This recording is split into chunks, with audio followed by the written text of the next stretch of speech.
Hey everyone, welcome back to another episode of After Hours. We're going to have another evening of late night creativity. And today we are joined by Entropy In Motion. Welcome to After Hours. Oh, hey, Grable. It's good to be here. Awesome. I'm glad to have you. And I'm glad we could get together and kind of set this up. I know it was kind of like busy schedules. It was kind of hard to catch each other at a good time, but I'm glad that you could make it. So Yeah, and the minute you hit record and I talk, I start fumbling with my words, so that's real lovely. it happens to all of us. I think my last episode, my intro, I just left it. It was fumbled and I left it as soon as I hit the record. I had the same issue. So I decided to do this podcast on a whim, like almost everything that I do, but now I'm dedicated to it and just talk to other artists and get them some, exposure and talk about the personal late night creative processes of those artists. So I'm super excited to hear a little bit about your creative processes, whether they're late in the evening or otherwise. So, first thing I want to start out with is for anybody listening, let's just figure out who is Entropy In Motion. Wow, that's kind of hard to say. I think there's times where I'm still trying to figure myself out. Um, really, me as an artist, I'm trying to be something in the sense that I'm not as a person. I mean, it's a side of me that I don't really show much. I'm very cerebral with everything that I do, and everything's well thought out, planned. And so with this music project, I really just wanted to tap in more to the visceral and impetuous side. So that's why a lot of times in my music, um, I try to keep it as simple as possible as well, and that kind of goes with that. Um, Being a notorious overthinker, I probably wouldn't have any music done if I sat there and thought about how I could improve it all the time. So a lot of the things that I do are just first idea, first takes. I don't really improve on the riff I come up with or a solo I come up with. I mean, there are times that I do, but for the most part, it's just first idea, throw it out there.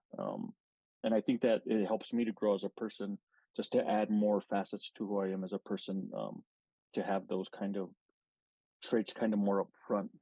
That's actually really cool, and surprisingly, after all the times I've spoken with you before, because I know we worked together and we had a little bit of songs that kind of overlap there, but I never really knew that in all of our talks, I never really realized that there was a lot of one takes in your work and that you don't do revisions. So that's actually really interesting to hear. And I'm thinking back at all the songs I've heard, and I'm like, that's super interesting to think about that there's very minimal revision. So you would definitely say that, Entropy In Motion is an intricate project for you.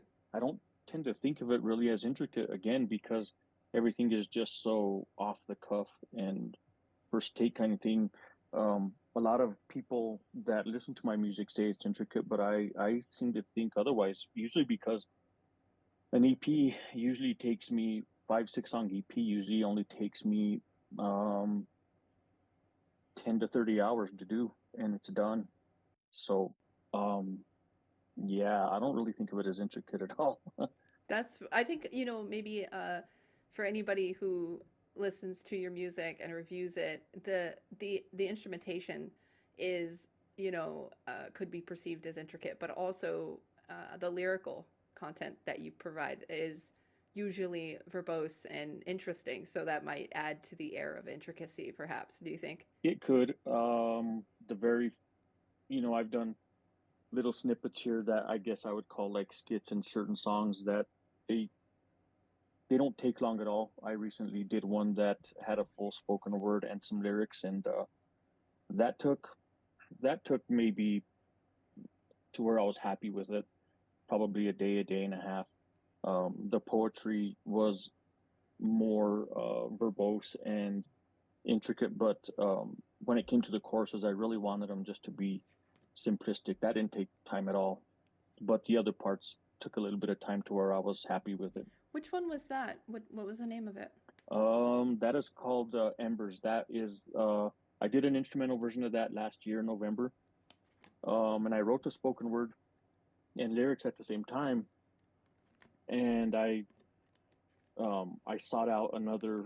indie artist that were both fans of one another's music, 12 Days in June, and he provided the spoken word and the lyrics, the singing to it. He did a phenomenal job. I was really happy with his result. I love how these are, they come out just so fast and fluid, like from what you're describing, even though they appear so intricate. They just kind of seem to flow out of you. So, um, how long has Entropy in Motion been a project? How long have you been releasing music? Since January of 2020. Every time I talk to a new person, I swear everybody started during COVID. I swear, like the new projects all were born during COVID when people are home. So I don't know, was that like an inspiration for you, just that time home? No, not at all. This was just a little bit before that hit. Our area and everything was shut down. Mm. And actually, my debut EP was the one that took me the longest. It took me about 2 weeks, but I had also worked with a mastering engineer for that project because I wasn't really in the know about how to master an album. So maybe that's part of why it took so long. But no, it wasn't. In fact, during most of when COVID hit, I look at some of the songs I did there, and I found that they're probably a lot of my most subpar stuff up until about the end of 2020. I love how like when you talk to listeners and then you talk to the artists, you hear sometimes you hear the same world, but sometimes you also hear two totally different worlds. And as a listener of your music myself and talking to you about it, I feel like the majority of it is a totally different world than what it is that I perceive it as, from the listener side. So, would you feel comfortable sharing an instance with like something that was incredibly mundane inspired one of your songs, if you could think of something? Oh man, for most of this, my recording career, I held down a full-time job, and then of course having a family, a wife and kids and grandkids and stuff, and everything else that I do. There's a lot of stuff that is routine, and I think really what it was more because I worked as a custodian for quite a few years at a university, and everything is just mundane, routine stuff. And where a lot of this music came from was just the thought process. I always have things going on in my head, and even though the work was just mundane and it wasn't very challenging at all, I always kept myself busy in my mind with things that I'm fascinated with that I like to study. And so I would listen to podcasts or I would listen to music or nothing at all. And just all these things would run through my head. And it's like, this is a song title. Now I'm going to build from that. Or this is an idea. I'll build a song or an EP from that. So I think pretty much all of them, where I say that it only takes a certain amount of hours to get the pot or the EPs done, um, the thought process is pretty thought out, and it could be for a long time. So the majority of the time is usually cerebral prior to the actual production, is what you're saying. Yeah, yeah. And you asking that question, I didn't really make that connection until now. So, Well, that's exciting to know too. I'm glad I inspired some cool thought processes. I want to ask a little bit more questions about that because, in our interactions and conversing with you, you have a very, very consistent and how do I say this? English is failing me, but uh, your memory, it's very you have a good memory. Your retention seems to be better than the average person. And I don't mean to sound like I'm judging anyone, but let's just say me. Like your retention, long-term retention, seems to be far better than mine, and just memory retention, not like attention span. But um, and I wonder, like, is that possibly like because of all those hours of just thinking and thinking and thinking and to yourself, like even in silence, like you said, just thinking because I feel like at a time in my life when I thought a lot more in quiet, doing mundane tasks, because it used to be my favorite thing. I would think a lot in silence while working, but I also felt like my memory was better back then as well. So I wonder if that's like a correlation. I don't know. Do you feel kind of maybe like that would be the case for you, or? I think it is. Growing up, one of the things I've done a lot is study the Bible, and one of the words that comes out of there a lot, or even that I would hear in sermons or whatever, is to meditate on the word. Well, to me, it just didn't kind of make sense coming from that spiritual background. Well, there was no such thing as meditation in what we do, right? So I had to look into what that word meant in the original Hebrew or Greek languages that the Old and New Testament are written in, and meditate there. It gives a word picture of how a cow grazes, and then later on, it chews its cud, so it it breaks it down even more. And so you know, that's always been kind of how my brain works anyway. I'll study something or I'll hear something in conversation or whatever, I'm listening to, and I'll sit and I'll break it down to, the most minute of, you know, particles, I guess, take it to Planck level where you can't split it anymore, or else it just becomes one with the universe. Like the whole thought of Planck length and Planck time. You can only cut things down so much before they just lose their locality. Now, would you say that when you cut things down like that, into pieces, let's say, and you're doing that, does that help you work on them more efficiently? Yeah, I think so. Because one thing that I do when I break things down is I try not to look at things just from my aspect, my culture, my worldview. I try to look at things from every possible angle that I can, which means a lot of times stepping outside of myself. And really, it gives a lot more facets to anything that I create musically or lyrically. I think I would agree with you wholeheartedly based on the songs that I've heard. I certainly have not. I'm guilty of not listening to your entire catalog. I'll admit that. Um, but I am an avid listener in the car. So when I'm traveling, it's on my playlist. I have a few of them, like the Plank Love, or I think that was the name of it. I always mess it up every time. Hmm. Hmm. But yeah, that was like I think the first one that I actually heard of yours, and so that's probably why it's the one that actually retained the most as far as titles, because and then if I go through, I recognize them, but I'm so bad at remembering the titles of songs, so I can never remember them. So my biggest nervousness of talking to you today was like I'm not going to remember names of songs. Um but but I feel like, you would know them in and out. So if I give you a reference point, you're gonna be like, oh yeah, that was, so we'll see if I make a fool of myself. Yeah, no, and that's the interesting thing about that particular song was the reason I gave it that song title is because there's a lot of overthinkers in relationships, and they break things down until they can't break them down anymore, to the point where the only thing that's left to break down is the relationship itself. And so that's really where the I'm sorry. I was just gonna say I can attest to that. In my life that has happened. Yeah. Yeah, that's basically what that was. So you know that was really cool that you brought that up in the time that you did. So What's really cool about that is I was, it's one of my favorite ones that you've done. But honestly, I haven't like it's a very subconscious attraction to it, most likely because I haven't analyzed it. I just really enjoyed it. I listened with my ears rather than my head, and but I think it is very interesting that that's the one that I chose because when I heard it, it was the first song and stuff. I was actually going through this process of self um, reanimation, I suppose is a good way to describe it. Like I've been going through this, health and life changes and lifestyle and mental changes of like what position I'm in mentally. And when you're doing that, you look back at, things that you have done before and your habits, your mental habits is really what I was looking into at the time. And I had to observe a lot of where I was going wrong in my friendships and relationships and in my, a romantic relationship, like looking at myself and looking at what I can do about myself and improve, my part to play. And during that time, this was the song that I chose as my favorite. So without even realizing the association that could be there. yeah, and the crazy thing about that song is that's the only song with poetry that I didn't write.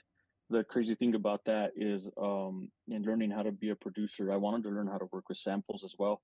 And I found these pieces of samples of just spoken word samples that I pieced together from this person that I can't give credit to due to the way that the things are structured. I can't put featuring so and so because that's part of the deal. You can't do that. So that really sucks that I can't give her credit for writing that because it's a great piece of poetry. Um, but that's really where it stemmed from as well. It made me introspective as well. That's what, because I wasn't comfortable yet putting my own stuff out, my own poetry out, but I wanted some spoken word stuff out. And I was too reticent to reach out to people and be like, hey, do you have any kind of poetry that you want to collab?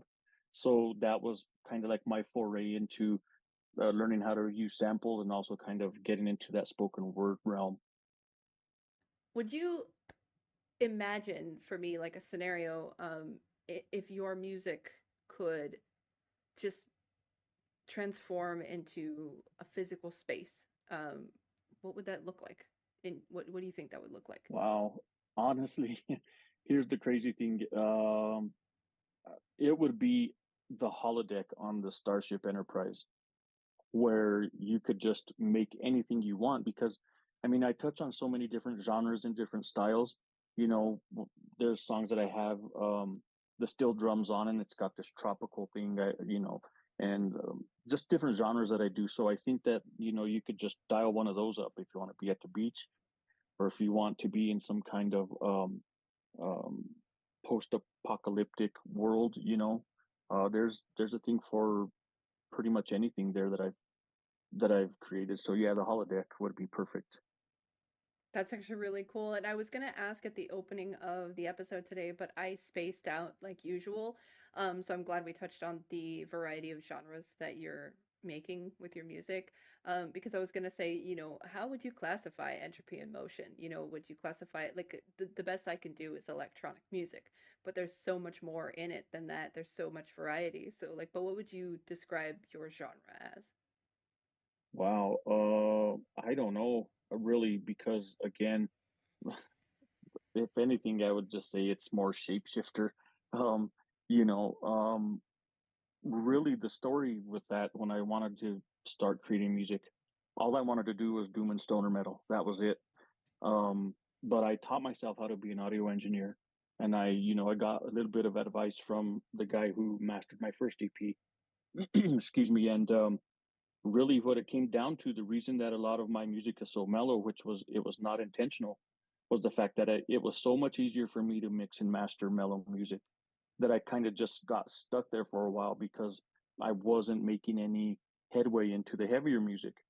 And so, as even before my first EP came out, a really well-known hip hop producer, known worldwide, Poetics, contacted me that he wanted to work with me, and so I got into the lo-fi hip-hop genre, which that was never ever on my mind either. And so I kind of created this niche where people like that stuff, and I just kind of was like, I enjoy this as well, so I'm just going to add this to the doom and stoner that I wanted to do. That it took over a year for me to get into the heavier music because of that. Um, but that allowed me to get into the more electronic Djent stuff, and it was really listening to Djent music. Animals as leaders and Mestis are the two big influences there for me. They Oh, use a lot of electronic soundscapes in their stuff, and that's really the only reason I got into electronica was because it really goes well with eight-string darker sounding music. I find that that's part of my process into electronic as well. So, um, it kind of ended up there, but also it was a bit out of necessity, due to my lack of any instruments and equipment at the time. So I started getting into a little bit of electronic music too for that. But you're right though, it really enables this like dark as well. So Yeah, and I concur with what you just said. That is another reason. yeah. It was a lack of resources. Yeah, that's I mean, I think a lot of people can relate to it, but what you do, what do you do at that point? You work with what you have. Hmm. Before we go, I want to talk about one of the songs you sent in today because I wanted to share a little bit with the listeners of the songs because you sent a couple of them in today, and I'm gonna butcher this name because my vocabulary is limited. But you sent in a hypnagogic terror. Is it hypnagogic? Hypnagogic terror, yeah. Hmm. Hypnagogic. Okay, cool. And what does that mean, hypnagogic? Okay, so that whole EP is based around sleep. and that's a very personal one for me because I hate sleep, and my sleep is always full of vivid dreams, night terrors sometimes, sometimes really great ones where it's like, oh man, why did I have to wake up? So hypnagogic terror is based on personal experience. It's just at the onset of sleep, sleep paralysis comes on or a nightmare comes on, and that's really what it is. Hypnagogic is the moment right as you start to fall asleep, um, and so Oh, that's where that song came from, and that's why it's kind of it's got I think I recorded that in 5/4 or 5/8. I don't remember the meter right now, and that's why it kind of has all that going on there because it's about sleep paralysis and all the things you go through with that.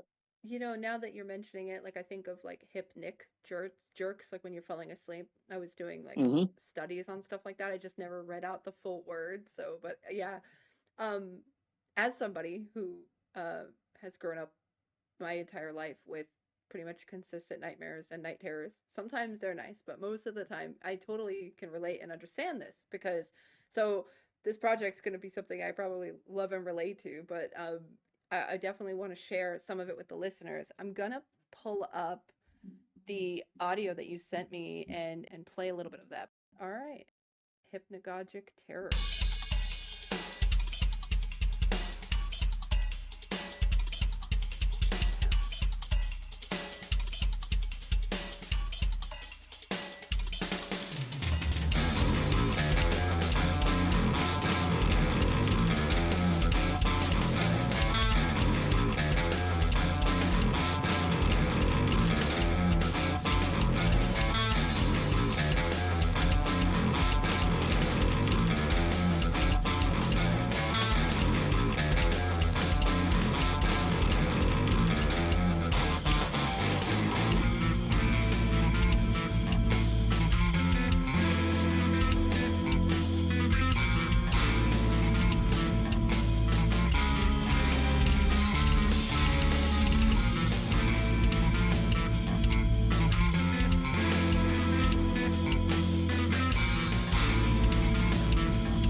All right, so we're back. Just listened to Hypnagogic Terror from Entropy In Motion.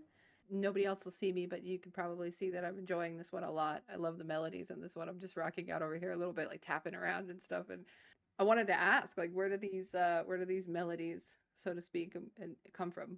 That song is one of the few times where I've had to put a song away for a while because I could not come up with anything with the drums that I had programmed, and so I really honestly do not know. I put it away for like 3 weeks, and when I picked it back up, it just finally happened. I know that I wanted to use a lot of the lower end of the 8 string guitar, which I play with the strings inverted, so it's a lot easier for me to favor the lower end. Um, and so I really wanted to focus on that low E, that really low E, since I have 3 octaves of E on my guitars. Um, I really wanted to focus on that, and so I was just trying to fit something around the meter of the song, really. And the minute I found something, I just stuck with it. It's like, okay, I'm not going to try to pursue this any further except to get it down recorded and move on to the next section of the song.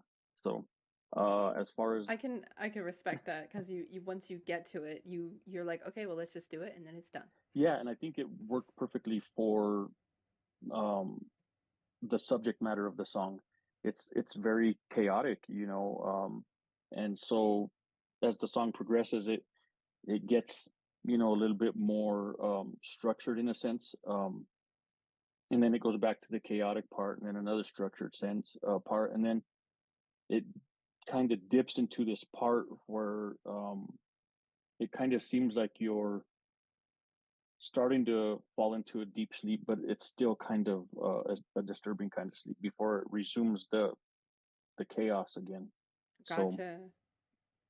Well, I definitely I listened to it a few times before we spoke today, and to me it feels chaotic, but in the sense that like in the sense of sound it still, but it doesn't feel chaotic to me, I would say. Not that anybody asked my opinion, but I feel like to me this is actually quite soothing, this track, and I'm not sure if that's concerning or not. But I find it incredibly soothing. I'm over here just having the time of my life listening to it. So um and it's just, I think maybe it's just this is where I feel like it's slightly intricate, so I'm enjoying listening to all the different ways that you did each part, and the back and forth and the variants of where you change it back and the rotations, and I'm enjoying that just listening to it. So I think that's probably why it's relaxing to me, because it keeps my brain busy listening. yeah, you're the first person to say that. The when it was first released, the Facebook community, there's a whole bunch of indie artists there. We add one another to playlists and stuff. And I remember somebody saying, um, when they posted and they added that song to their playlist, that I confused them at first, and then they kind of settled into it. And so I don't know if it was just a combination of the guitars and the drums and bass or whatever, or if it was the odd meter that I was using. But I actually took that as a compliment. It was like that's exactly what the song is supposed to do. But even with you saying soothing, just kind of we kind of share a lot of the same thought processes and different things. That even is a compliment because it's like, yeah, she gets it to where it's like, you know, it's soothing for her. So yeah, that's a compliment as well. Well, it's definitely deserving of the compliment for sure, and just I think I wanted to ask you something I haven't actually asked you in all this time knowing you is really why Entropy in Motion as the title for your artist title. There's a few reasons. First and foremost, it's representative of my faith.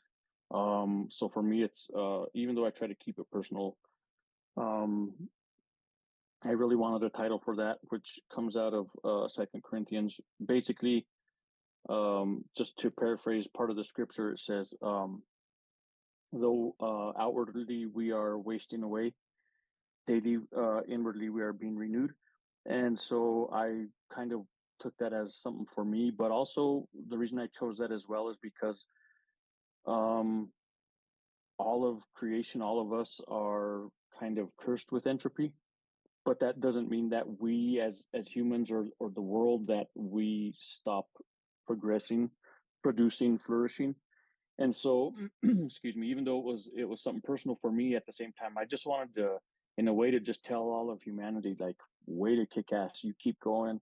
We don't spend our time thinking about death and just kind of waiting for it to get here. I mean, at times we probably do think of our own demise or other people's demise, but uh by and large we just do what we do on the daily. And so for me it was just kind of like a shout out to everybody for being so resilient and just get, getting after it. I love that, and I definitely relate to that. I feel like that was similar with my project, similar name, just looking at the entropy of all things, and um, I find a lot of beauty in that, and so I think it's nice to hear that you do as well as the inspiration for that. You know, you're really not just having that personal attachment, but also sending a shout out to anyone who witnesses the name. You know, anyone who hears your music, like, hey, keep doing what you're doing. You're doing fantastic, and against the odds or in the face of entropy. And I feel actually quite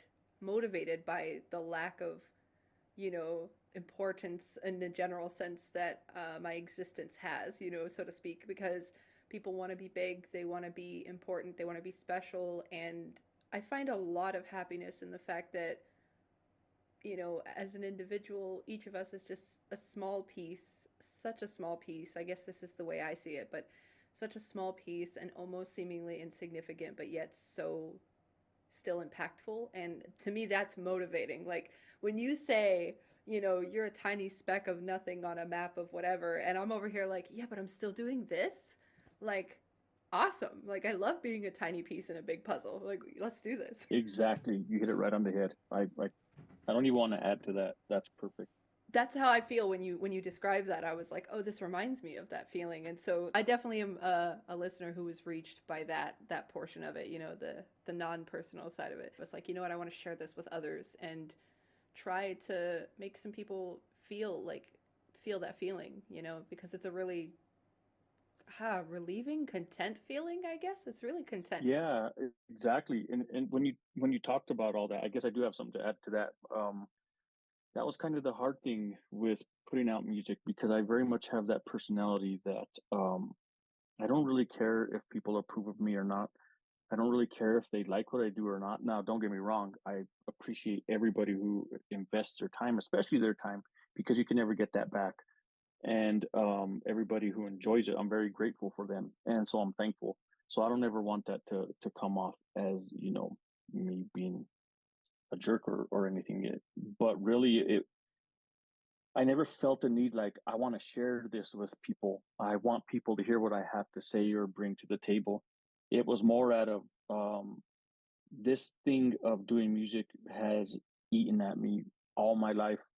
And I knew it was a sense of destiny that if I didn't go out and do it, I was just going to feel like um, my life was purposeless. And so really that was the driving force for this. And the people that I encounter along the way that I've made connections with that resonate with my music and like it, that's just more than I could have bargained for. So I never factored that in.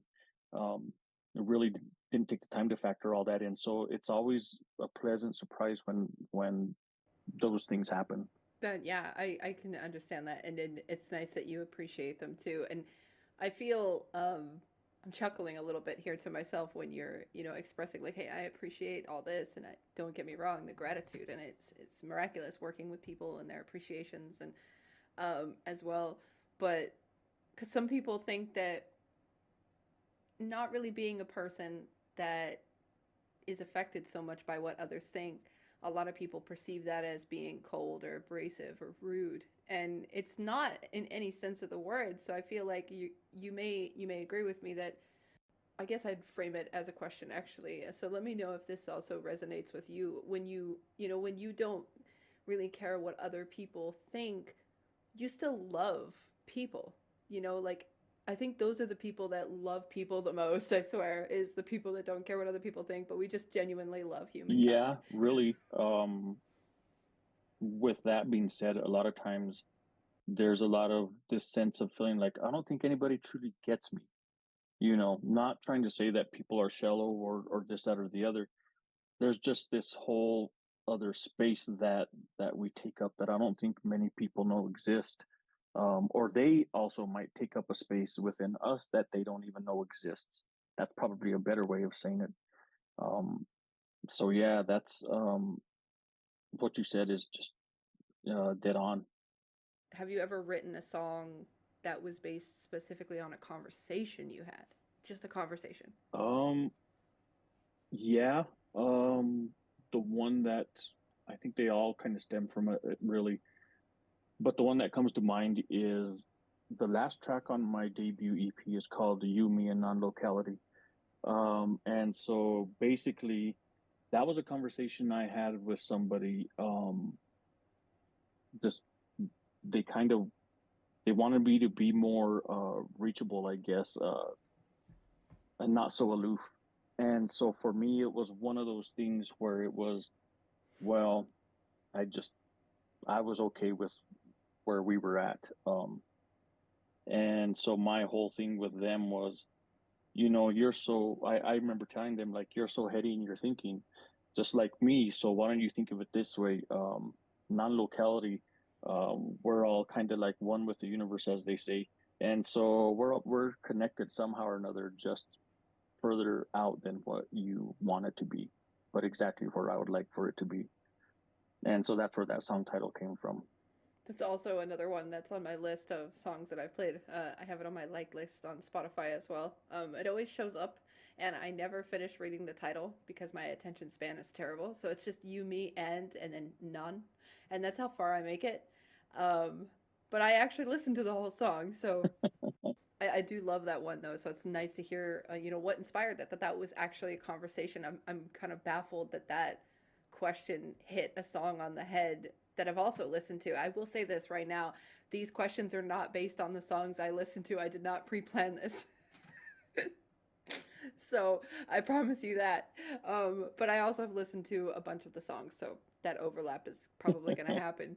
Um, what's the most, in your opinion, what is the most bizarre sense of inspiration that you've had for one of your songs? Wow, the most bizarre sense. I think yeah, probably I would have to say off the top of my head, there's a song that I did a collaboration with Poetics on called A View from Daphnis.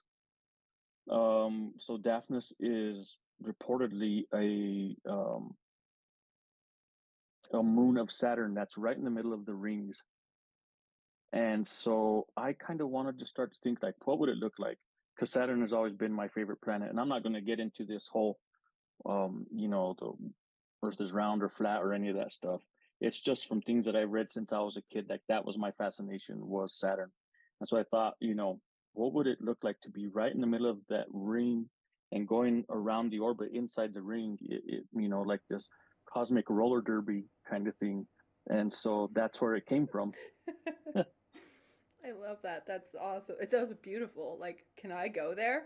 That would be great. I would love to go there. Exactly. Fantastic. Yeah, most bizarre. Definitely out of left field. The variety. We've got conversations for inspiration. You've got, you know, um, the falling asleep, the paralysis. What do they call it? Paralyzing when you fall asleep. We had a word, but sleep paralysis. That's it. And these inspirations, and then of course Saturn's moons and rings, and now somewhat roller skating. So I love the variety of inspiration too, and hearing that one. I actually don't think I've heard that song of yours, so now I'm gonna have to check it out. Yeah.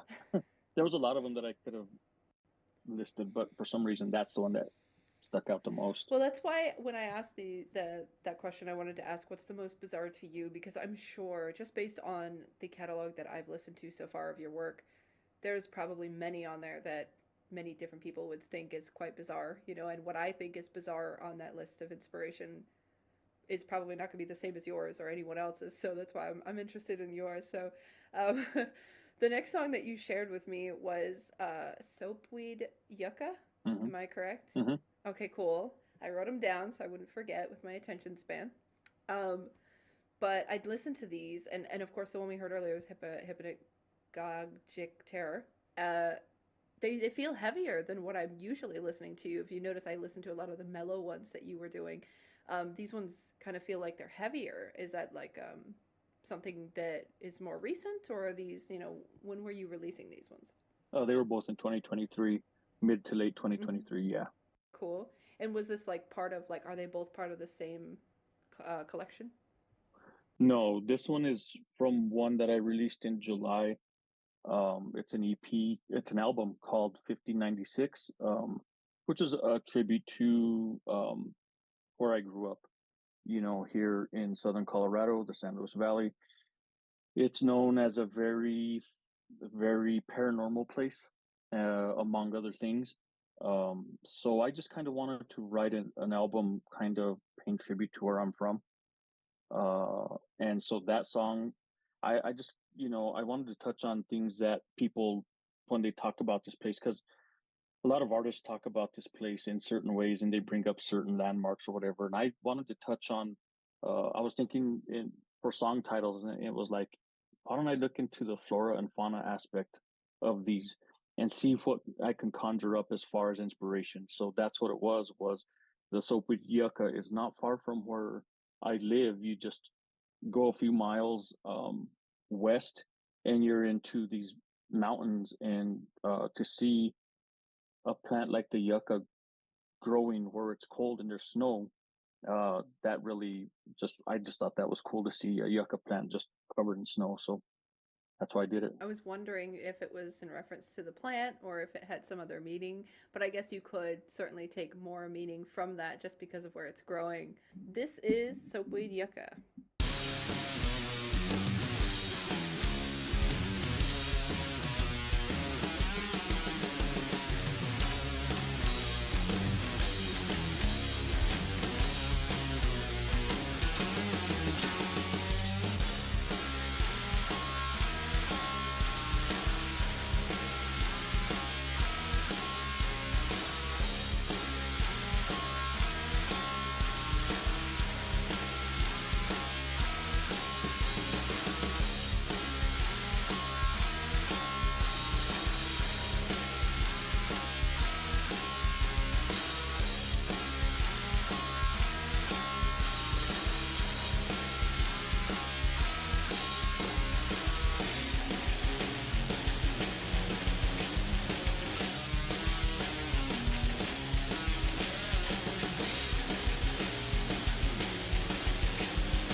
Yucca right there by Entropy In Motion.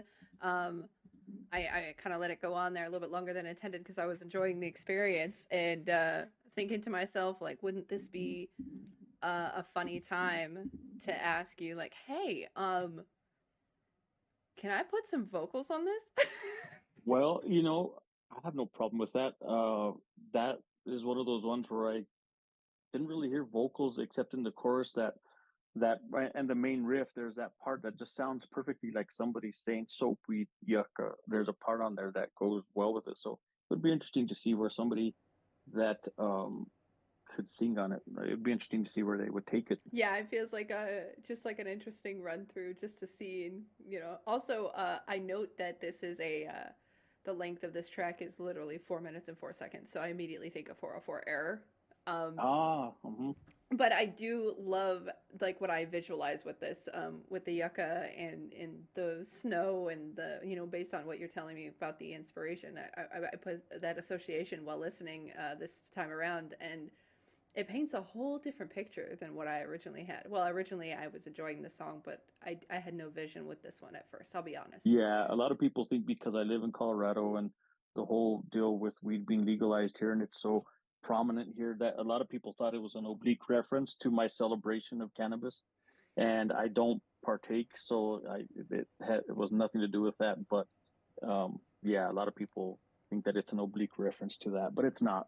But let them think what they want. It's up to everybody who to interpret it and resonate with it the way they feel. That's So I think that's funny too because I don't really partake myself, but I also had no association whatsoever when I first started. I was just like, is all these guitars you?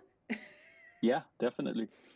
That was my thought listening to it because I'm just entertained by listening to the guitar work, and I think that I'm more of just a rhythm guitar person myself, and I do a lot of like production at this point and electronic stuff that when it comes to my hands are quite limited, and I don't practice enough for that to advance. So I'm listening to this like, wow, I wish I could do that, But so that's my first take on it. It's just all the guitars, the pretty guitars, Hmm. and but with the story, the background, but also or even just as a track itself with no meaning, it sounds fabulous. I love it. So this is something I want to listen to while I'm driving in the car, which is what I usually do when I listen to your music. Yeah, yeah. I remember you did a post on that one time on Instagram. I thought that was the coolest thing. There's another song on there. We won't get too much into this, but there's a song later on down the line that I think you might like even more. It's kind of more, at least what I think when in having conversations with you, kind of more what you would resonate with. Share away. I guilty. I get so distracted in my own projects and then decided to randomly start this podcast that I don't spend a lot of time. I mean, I spend a lot of time listening to other people's music, but I don't spend as much as I'd like to. So, Yeah. but yeah, if there is something that you're just like, hey, don't mind spamming me, spam away, because then I know I will see it, And that's the thing is, with everything going on up here and then on the internet, up here in my brain and then on the internet. So unless it pops up right into my face and says, "Hey, look at this," I might not even, you know. Hmm. Hmm. But I still try to go seek some out. I kind of like to set aside some time for that as well.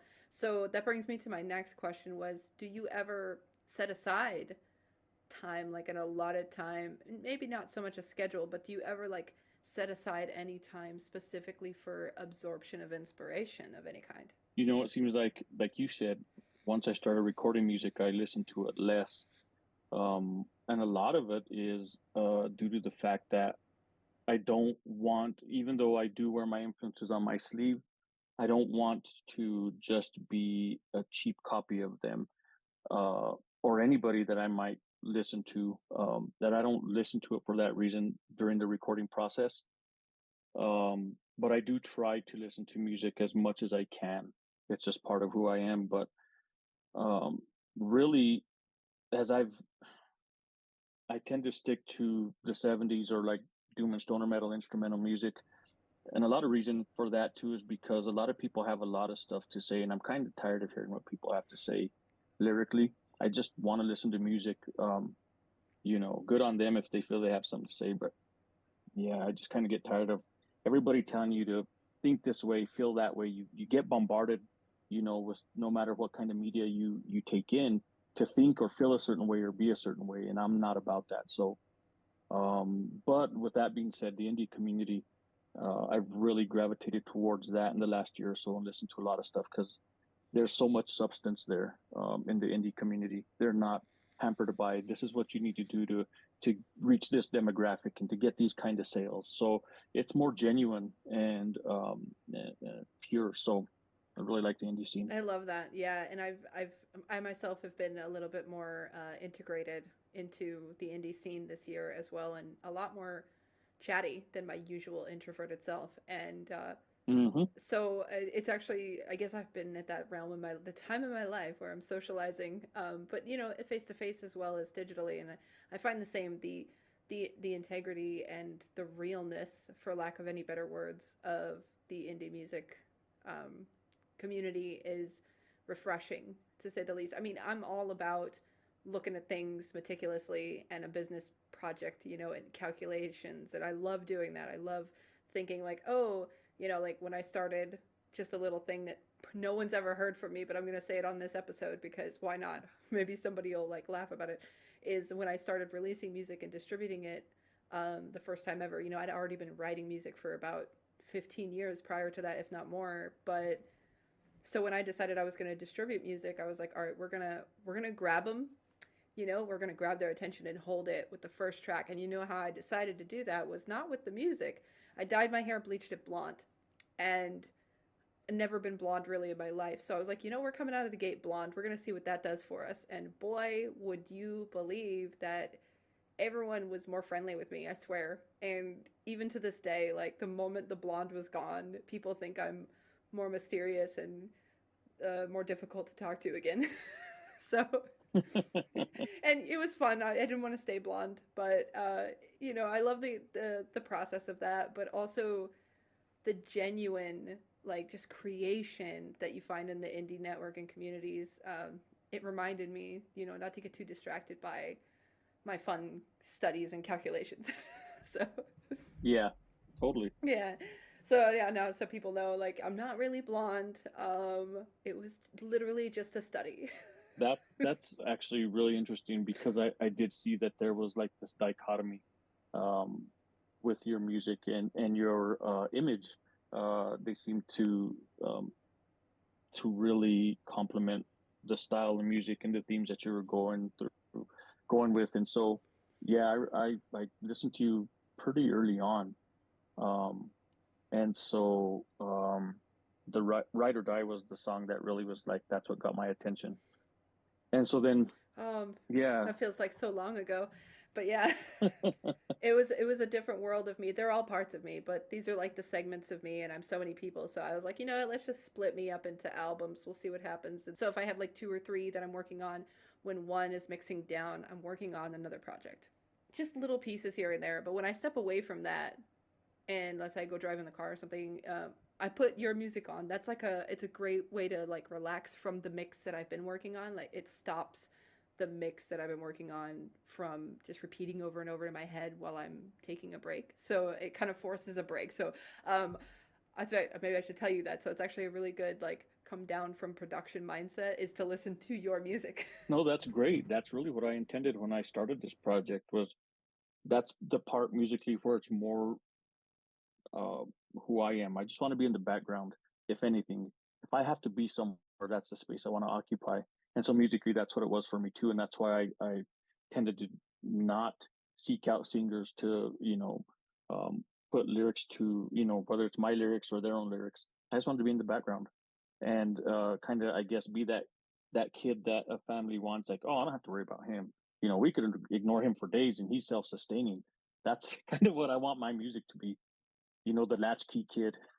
Yeah, that's cool. I love that. All right, so we've heard a little bit of Hypnagogic Terror. Love that one. I'm loving the guitars on these, the guitar work that you've done. I think it's fantastic, and I love just listening to the choices that you have with it, and then Soapweed Yucca, and hearing the inspirations. I have one question that I ask everyone, and it depends on who's on the show, whether they like this question or whether they don't like this question. Me personally, I love it. It's ridiculous. So if you had to describe your music with three emojis, what three would you choose and what would they represent? Well, I'm pretty deprecating, so the poop emoji would be the first one.